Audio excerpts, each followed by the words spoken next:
Hey everybody, it's noon Pacific on Monday, so it's content chat time. And I am so excited to be here today with my friend Carmen Hill, who I've known for a decade now, thanks to our joint love for content marketing world. And today she's going to actually expand upon a presentation that she gave this past year at Content Marketing World. And that's a topic I love and I've talked with Carmen about a ton, and that is story mapping for B2B. So Carmen, welcome. Thank you. I'm excited to be here.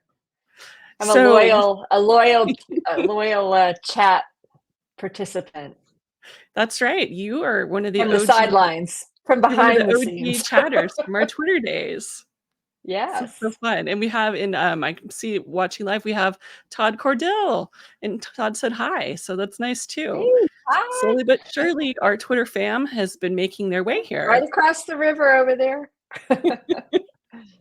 So before we dive into the questions, because I've got a lot of questions for you today, um, why don't you share who you are and what you do, so that way I don't forget to ask you to do that. Okay. Well, I'm Carmen Hill. That part you already know, and I am an independent content strategy consultant. My consultancy is Chill Content, and I work with clients in B2B and focus mostly on topics like large enterprise transformation, digital transformation, business processes, that sort of thing. And I've been doing this for about 25 years. I'm getting to that point in my career where I have to start like rounding down a little bit instead of rounding up. But yeah, so I'm excited to be here. Well, thank you so much for joining us, because I think a lot of B2B marketers are struggling sometimes when it comes to thinking through how you can create content for all those different points in the buyer's journey, especially since it feels like the buyer's journey is ever changing. So, why don't we just start there? What should content marketers be aware of and know about today's B2B buyer journeys, other than the fact that they are not the same as they ever were by any means? Well, that is true, but also they're not the same. I'll just, put simply, full stop, they're not the same. Every journey is different depending on the business that you're in, your customers, how complex what you're selling is. And uh so I think that, I think back when I first started doing this, and there's the funnel. We'll talk some more about that. But then also even like serious decisions that had Yeah, very regimented steps, and here's what happens at each step, and here's what people need at each step, and there wasn't any variation. It was yeah, like every B2B sale is like this. And what I've come to realize is that that is really not the case. Every situation is a little different, and you have to look at it in a much more nuanced way. totally. And I think we've seen a lot of this has really been amplified over the last 3 or 4 years, because before then, companies had a better, I guess, control over all of that information about their products, about what it was like to work with them, all those kinds of things. But we've had sites like G4 that really democratizes sharing customer experience. And then, of course, as more people ended up during the pandemic being stuck at home, where they had all their consumer technology, then they started realizing, I think, how easy it was for them to do a lot of the research and get a lot of the information they needed when they were making these buying decisions, and that they were able to do all of that without having a sales call. Yeah, and that really just kind of amplified the trend that had been happening for a while. I think there's various statistics that have been bounced around over the last decade, but anywhere between 60 and 90% of the journey supposedly is completed before you ever talk to someone. And now that's even more the case. To your point, you've got all of these other places to get information. But I think that again, it's there's not one way, because when you think about things like sites that rank products and have reviews and that sort of thing. That's all relevant for that particular, like for products. And then if you're actually not selling products but services, or if you're talking to existing customers or clients, that's a whole different dynamic, because the kinds of reassurance that you're looking for, the kind of information you're looking for, is different. And you think about the whole, well, we've got to loosen the status quo and cross the chasm and decide that we have a problem. Well, a lot of times people already know that they have a problem. They know what the problem is. They just need to figure out who's going to be the best to help me solve it. And so you're not starting at the same point that you would be with something that was unknown, Yeah, or that you didn't realize you needed to change your status quo. So yeah, totally. again, And I very love that you variable. and I love that you mentioned the existing customers, because I feel like frequently companies don't seem to have that kind of ongoing re-engagement strategy for existing customers, other than having a salesperson call on them quarterly, which isn't the best strategy, because not everybody likes a phone call from somebody they've never met, or getting on a webinar to see all the latest things. So I love that you mentioned that, because you've got to think through a real strategy around how you're going to keep those folks excited about your product or services, and keep them informed of what you're doing, so that way they continue to be happy customers, and that you can develop them into being those raving fans. So Yeah, and it's really a lot more, day in, day out, having those channels where you're communicating and sharing not in a selling way. exactly, because you don't want to feel pitched. You want to feel supported and helped. Absolutely. Absolutely. Well, And let that you can trust that they have your best interest at heart, and they're not just trying to sell you something. exactly, that they're not trying to sell you more than you need, because I think we've all been there. So I think Yeah. that's fantastic context, to really delve into what story mapping is, and why is it valuable for content marketing teams? Because I don't know that everybody has kind of done this process before, or maybe even heard about it. Yeah, and I should probably talk about what I mean by that, because story mapping is a term that gets used in a little bit different way in different context. But in terms of mapping our content for the B2B buyer journey, I think of story as really that overarching idea, that narrative that uh, really is the foundation of our content. And you could think of it as brand, and it's definitely connected to brand, but it's like, what is your big idea, and what is your premise, what's your vision for the future, like what's at the end of that journey, and what is going to be better for you, and then having kind of a unique perspective and way of expressing that. So I think of that as the story, and I think of the customer as the hero, and thinking about the old hero's journey, and then you as a brand or a content creator are able to be that guide, that sage that is helping the hero to overcome obstacles, to find the way to that vision. So in a high level way, that's kind of how I think of it. But it's really connecting the dots from what are you saying as a brand, what is your value proposition, and how are you answering the questions through that story, along each step of the way. I love that, because I think it's um, a very different approach, because we sometimes get so focused on the tactics and what are the things that we're going to share, that we don't stop to think about what is the story we're trying to tell, which really is about getting it back to be focused on the customer and the challenges the customer is facing, and what success looks like for them. Because sometimes you can see some of the content strategies in place that are, a brand is just talking about themselves and their products 24/7. And it's really hard to think that that is working. And maybe there are industries where it's accepted and that does work.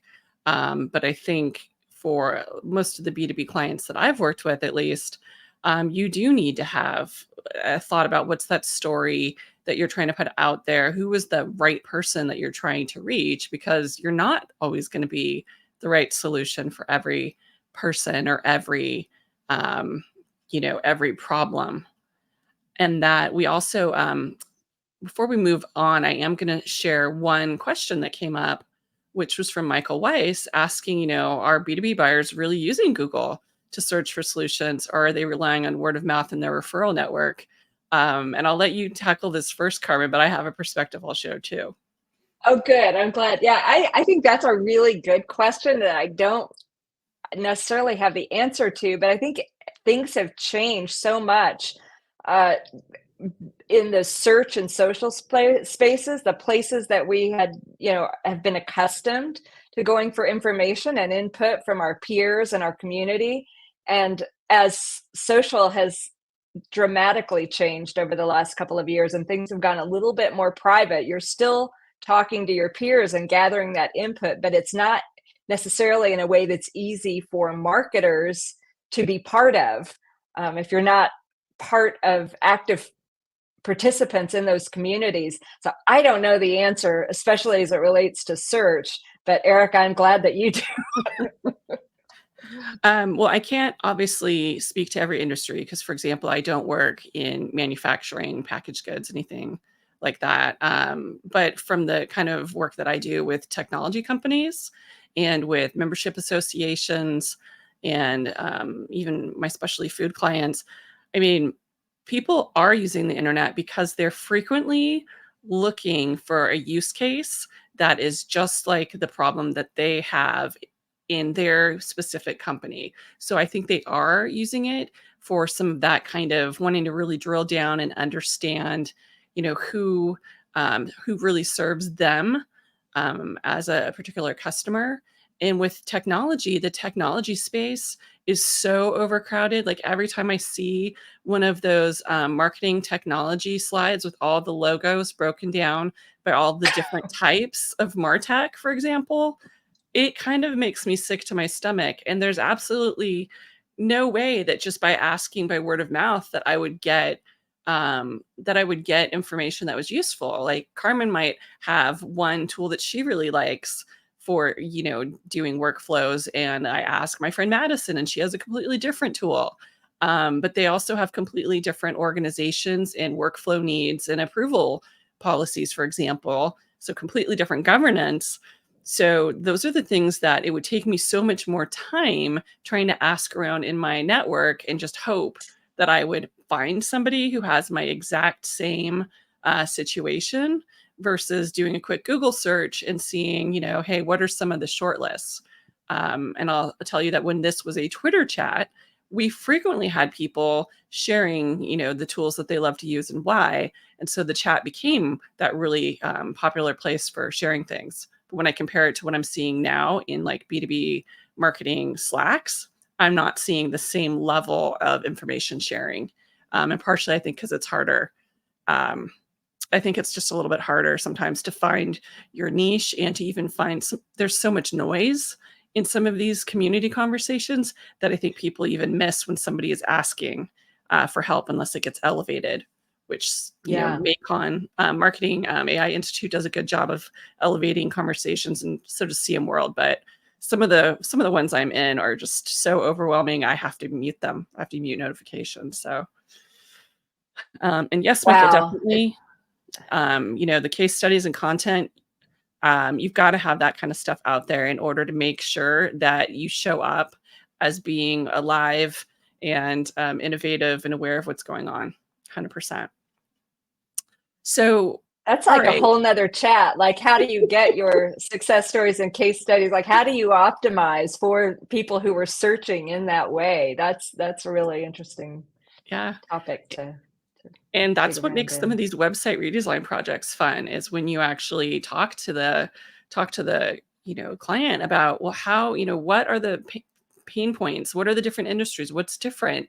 And when you really delve down into it and you start mapping the stories that are going to matter to those prospective clients who really love them, it's usually incredibly specific. It's not broad and bland. And I think that that's kind of surprising for some marketers who are used to doing more general content, but niching down and being really specific, that's the stuff that people share and get really excited about. So definitely. Yeah, for sure, for sure.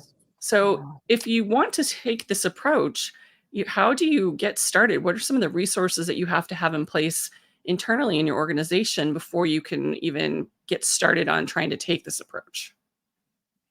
I think there's three main things. One is you have to know who it is that's going on this journey. Who is your hero? Who's your customer?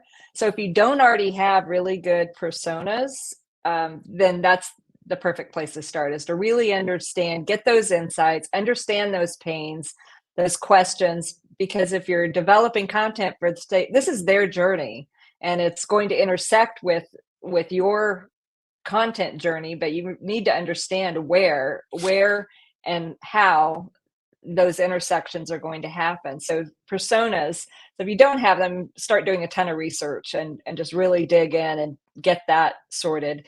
And as including, what is their journey? Where does it start? It may not start at the top of a funnel, and move through. So understand, the unique needs and path that your customer or buyer or audience, is taking. And then understanding your business objectives. What are you trying to accomplish? Having that shared, point of view and that shared vision for the value that you're bringing and how you're helping your customers get there.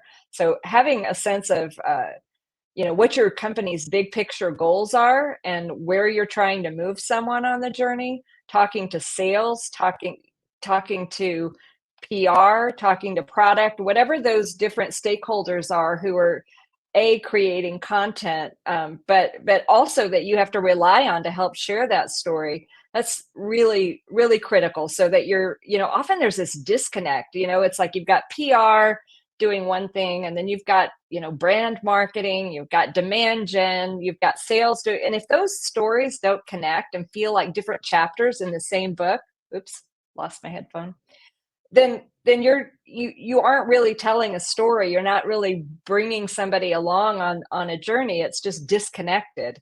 And so you really, I think, need to talk with your partners and talk with your partners in sales, so that the way they're engaging with prospects and customers is a continuation, that it's building on the same, narrative threads that you've started in the beginning of that process. It always surprises me how frequently companies don't have defined personas or avatars or whatever they want to call them within the organization. Frequently, it'll just be job title, or it'll be, this kind of company. We serve these people, in this kind of a company. And when I see that, it's like, well, how on earth are you creating content if you have such a general look at who you're trying to help?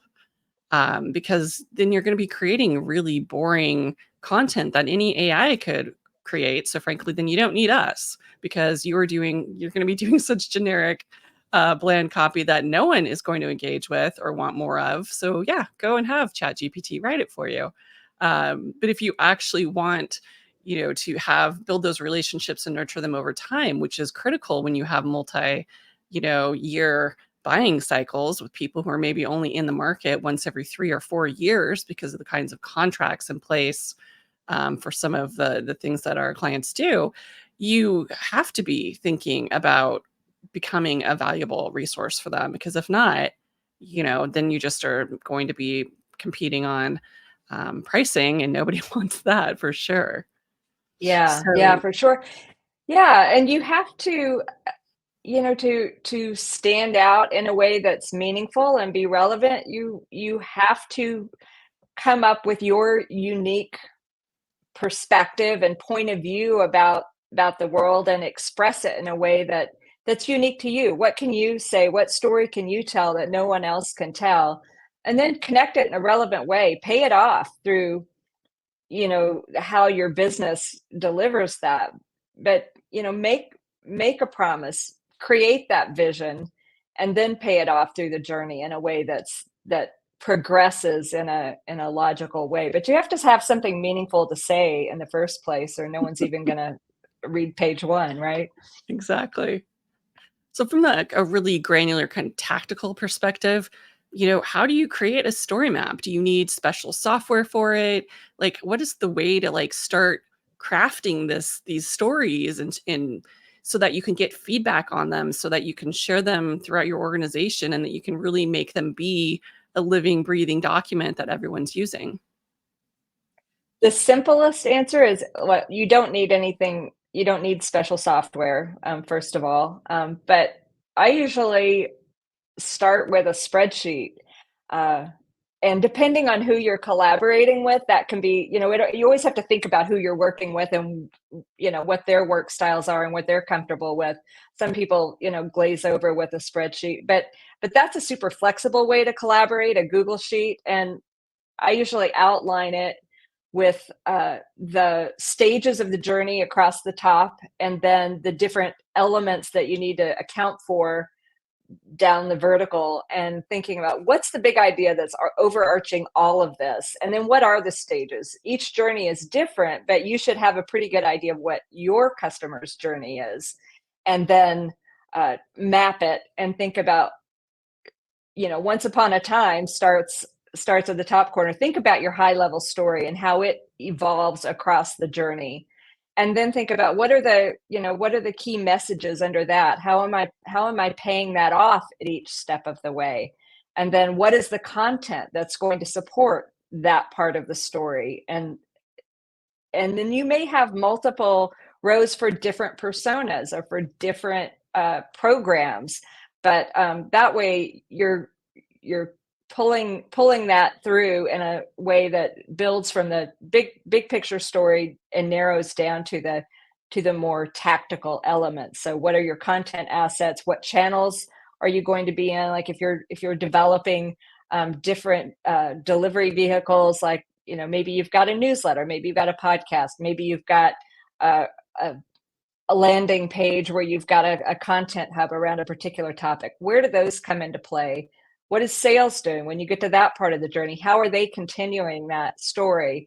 And it's really just a very similar in many ways to like a message architecture combined with a content matrix, and it but it's in the form of kind of a narrative progression, as opposed to just, here's this product, what are the features and benefits of this product, and what's the content with this product. It's thinking of it in the context of that perspective and that storyline.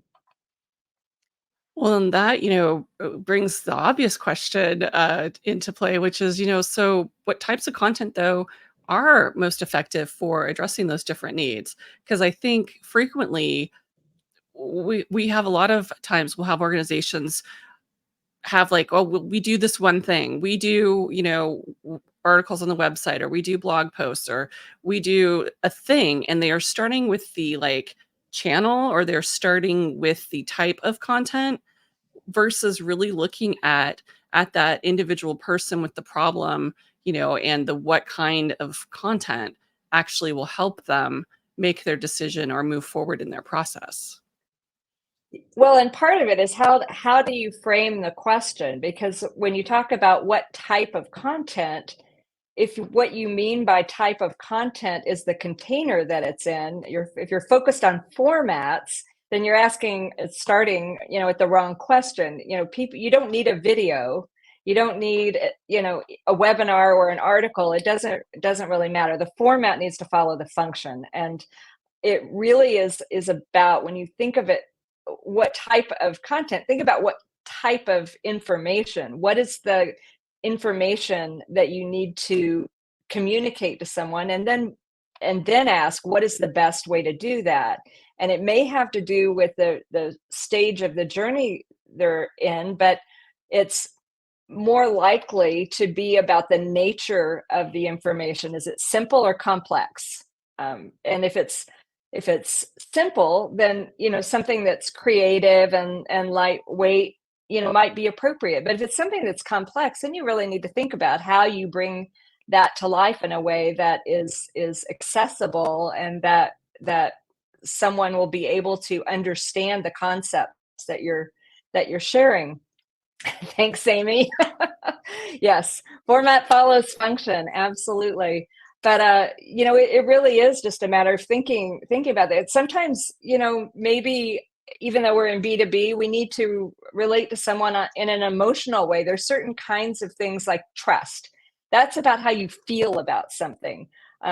You pay it off, back it up with the rational side, but there's different kinds of content that lend themselves to something that's more emotional or more of the rational part, and the level of detail and depth that are required. Excuse me. And then the other thing is, like I said, you may not be looking at crossing any sort of chasm. You may be getting something that it's in the budget, you need it, but you just need to validate that the vendors that you've chosen are still the right ones for the next year.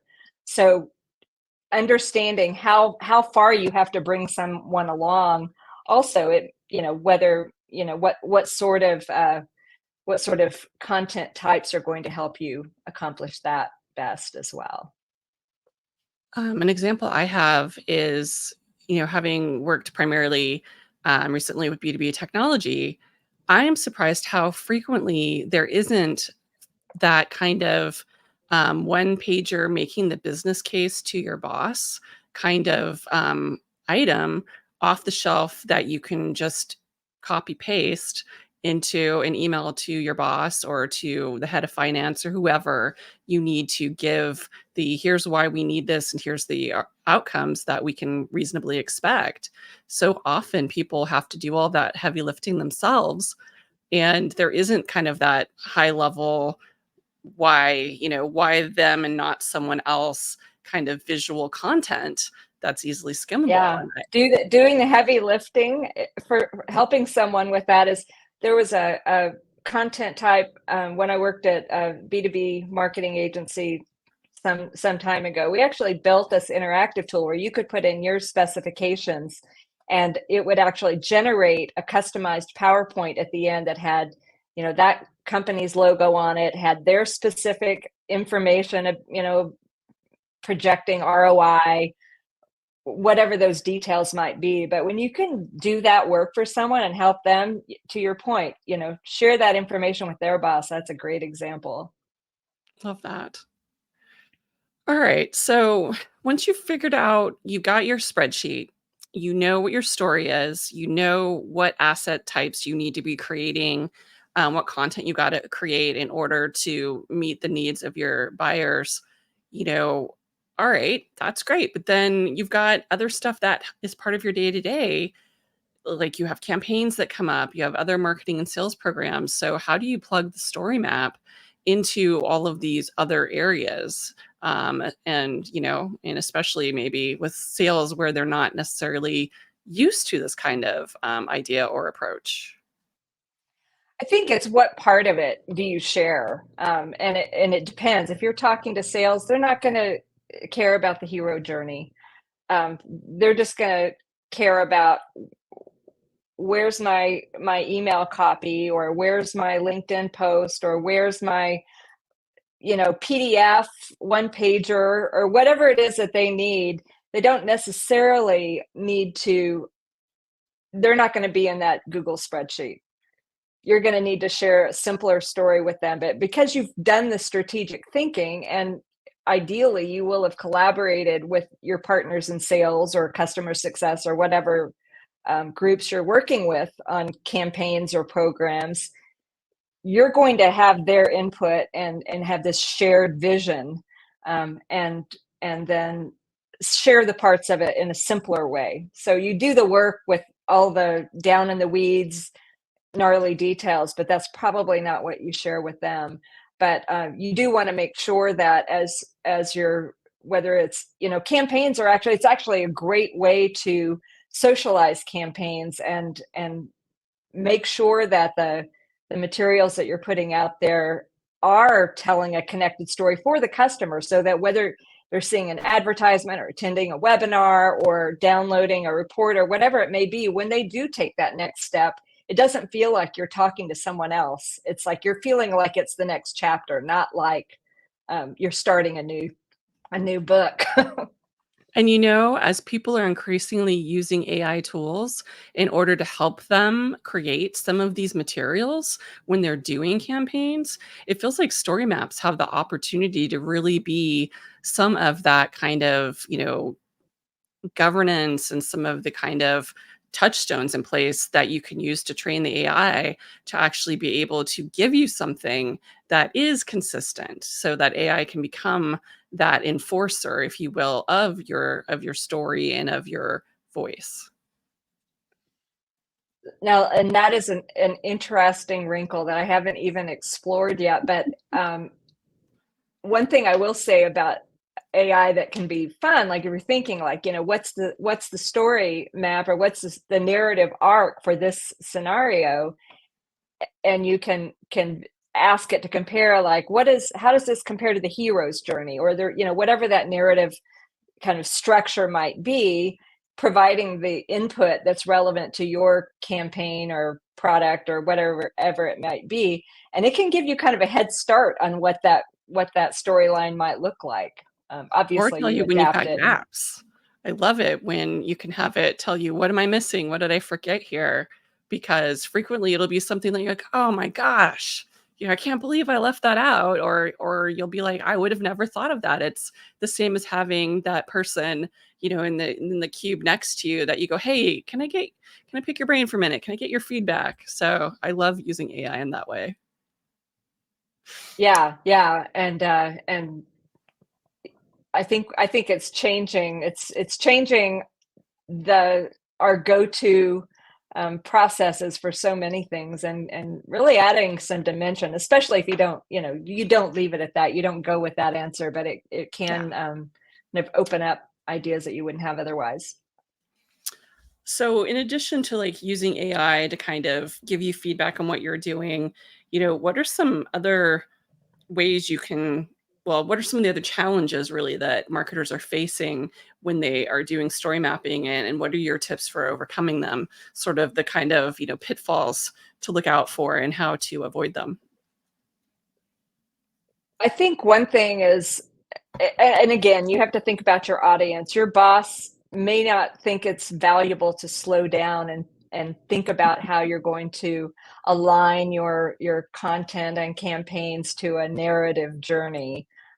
They just want to know, what's our plan? When is it going to be done? What are my KPIs? And so part of it is just picking picking who your partners are in determining that. So one thing is, it can be hard to slow down and do that kind of thinking.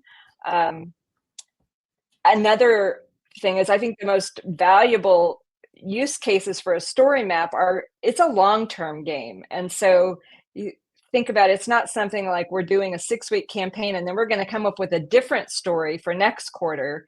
It's, shiny object syndrome. So if you are able to develop a really, compelling perspective that has the uh, the strength to carry a whole story, keep it going. Don't drop that and start a whole new thing. You think about those kinds of franchises like Star Wars or the Avengers or something like that, and it's like they don't have all new characters and plot lines the next. I mean, it's like you're building on something, and you're taking advantage of that engagement that you've already created. You've already identified that you have a resonant story in that case. So why drop that and take a chance on something totally different? So shiny object syndrome is a big one. And I think too, it's like, depending on your organization, people may not recognize the value of it, but I think of it kind of as, you don't necessarily talk about it being a story map. You put it in terms that are relevant to the people that you work with, or who are looking for the answer. This is it may be that it's something that you can use as a team, but even if if your team doesn't necessarily have the patience for this, or your client doesn't necessarily have the patience for this, you can still use it for yourself as a way of presenting something that's going to be useful for thinking about how sales going to use this, are the other teams, and that adds a lot of value to what you're doing, even if your job, maybe what you're being expected to deliver is much more narrow than that. Totally. I love your suggestion of don't necessarily call it a story map. And I have a client who uses story mapping, but to your point, they have a narrative slide for one of their 3 content pillars. So each one of those, pillars has its own whatever that pillar is narrative, and it's a story map. But the way that it's presented in, a PowerPoint deck with lots of, columns and colors and, feeling very much like all of the business reporting and all of the workflows and all of those other kinds of things that people are used to, the frameworks everyone's used to working with. It makes it a lot easier, I think, for people to get on board with it and say, oh, yeah, this makes sense. Versus if you gave them, a link to something called a story map and it was in a document and was beautifully designed, you would get fired maybe because people would be like, you wasted our time doing this. Why are you doing this? Even, they don't even care how helpful it may be. So I love that. That's a very Yeah, good point. yeah. But the outcome, is where the value is. It doesn't really matter. I think of it almost like, it can be like your Trojan horse, it's like you can call it whatever you want, but this is just a way of thinking about it that delivers value to your customer. It's interesting. It's human nature. We love stories, right? But it just enables us to connect the dots in a way and have some continuity and relevance over time that we wouldn't necessarily otherwise have. Totally. But all this Bless excuse me, you. apparently I'm having seasonal allergies already, and it's only January. Excuse me. Um, That's a season. well, you made a good point, which is obviously, you shouldn't just be throwing out your story maps and starting over every quarter like you would with a campaign. Um, and in your campaigns, obviously, you need to have a common thread too. Even if you're doing something different for each campaign, it still needs to go back to the story map. But that said, it's also not set it and forget it. You do need, as you said, to continue to build upon them and add to them, and all that kind of stuff. So, how frequently should content teams revisit or refine their story maps to ensure that they are building upon them and, making sure that to keep them fresh while also, being consistent? Yeah, it's just like any sort of strategic plan. It's something like your strategy shouldn't change quarter to quarter, probably, unless something, dramatic has changed in your business or the market or whatever. But assuming that nothing dramatic like that has changed, have a regular cadence, like any sort of governance, that you're going to kind of check in, quarter to quarter, and validate that it still holds up. And it may be that situations change, and rather than throwing the whole thing out, adapt it. You can take that story, along a different path, or maybe new personas that you're talking to. But it's a strategic planning tool, just like anything else. And so, just as your personas are something that you don't just do them once and then never do them again, you revisit them on a regular basis, and the frequency depending on, you know, how fast things are changing, or whether you have new products and services, or in the case, maybe you do have a big campaign, or maybe you've had you have some new program that you need to account for in your story map. And in that case, that's a logical reason to do it, and you should be checking it on a regular basis, just like personas and journeys, and your any other of your marketing programs, tactics, whatever it may be. So It kind of just depends on your situation, but yeah, you should definitely be revisiting without completely starting over, but keeping it in context so there's some familiarity and continuity. We're gonna shift over to do some live Q&A, and we've already gotten some questions, which is fantastic because I think folks are Oh, really I hope I engaged. know. I They're hope I know loving the answers or something. they're loving the approach here. So, Amy, of course, asked, does B2B content need a prequel? But Derek, another one of our longtime content chatters, Derek said, or to extend the MCU narrative in origin story.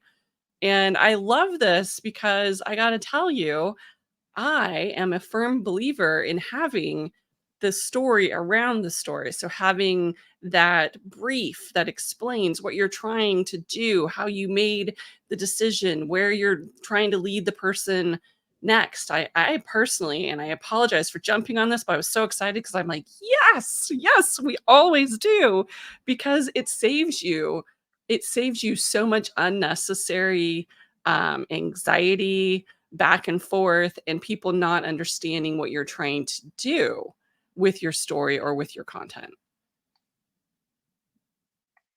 Yeah, that's a really good point. I think about, it's like to go back to that funnel example. I think of it more like an ice cream cone, and it's like there's all this stuff on top of it, right? That's it's the good part in many ways. But think about what's motivating someone to be on this journey in the first place, and that context I think is the interesting part. And I don't what is MCU? I'm gonna Oh, the admit I don't know Marvel, what that is.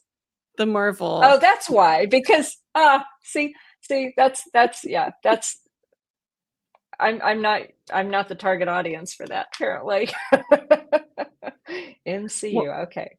well, Madison, though, she's looking for some ideas, though, for some tools beyond just a spreadsheet, or some specific features or functionality. Like, I personally know a tool that you use because you've used it with me on things we've done together. So, what are Yeah. some things you can use when you need to have that format that you can share with the other people? Yeah, so I think this is probably the one you're referring to, but I love Miro for this, the mind mapping, because it allows you to kind of think about all those different story angles and just map it out. It's super flexible, and the fact that you don't have to be able to draw is helpful. You can, it does a lot of auto magic stuff, and it even, speaking of AI, like if you are kind of mapping something out, it actually has AI built in, so it may suggest to you uh, aspects of a particular topic that you hadn't even thought of. So Miro's great. And then the nice thing about that too is, thinking about how you share that information with others. You may have like all kinds of stuff stuck all over your Miro board with ideas and lists and different ways of looking at things.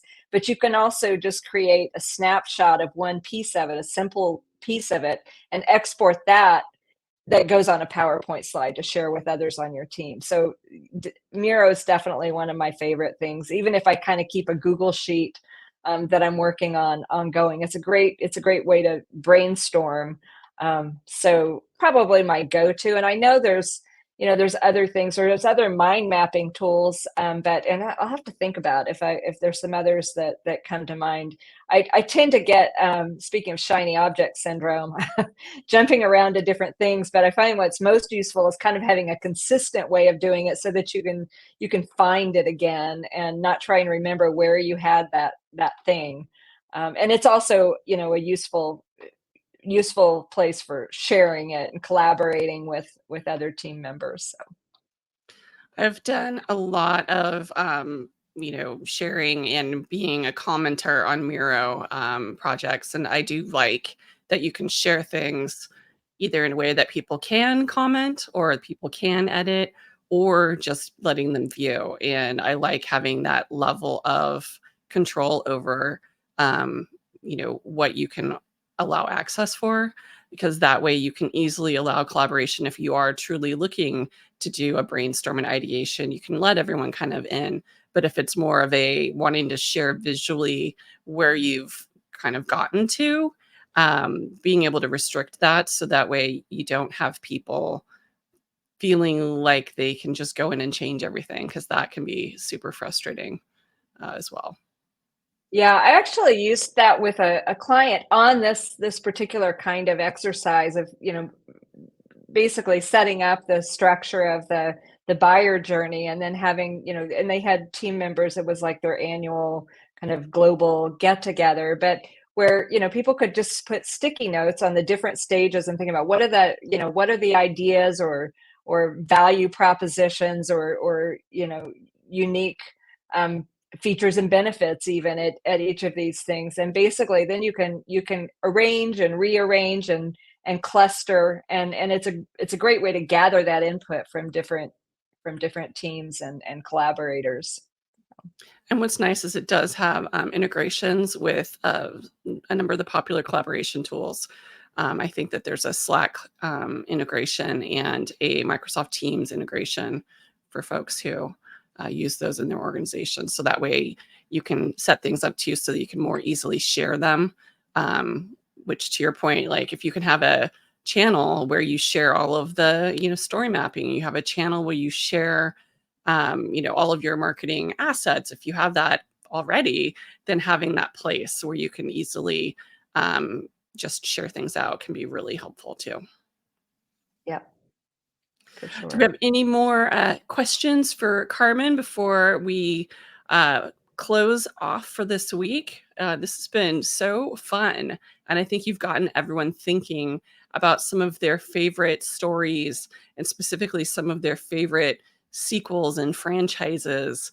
And, I don't think most people really think about the fact that if you are creating this library of content over time, and you're building the relationships with the customers over time, that you are doing that.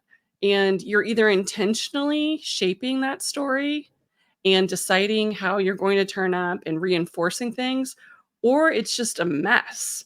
And I think if it is just a mess and it's all over the place, if that's what your customers are taking away from your content, aren't they also subconsciously taking that away about your organization and your ability to help them or not? Because at least to me, if their content seems like it's all over the place, then I don't feel like they're focused on me as a customer and what I need. 100%, 100%. I know we talked about this, a lot about the problem of random acts of content. And when you've mapped out what your story is in advance, you're not doing random acts of content. You have a very intentional uh, progression that builds on one to the next and pays it off, and it can do that over time. So it's a useful. At least I've had great success with it. I find it very useful. It's kind of my fallback, and say, oh well, what we need here is a story map. And again, you kind of have to think about your audience, because they may not know what you mean by that or agree. But yeah, it's Exactly. can be So very Carmen, I know helpful. you shared some resources with Alec that we're going to include in the recap.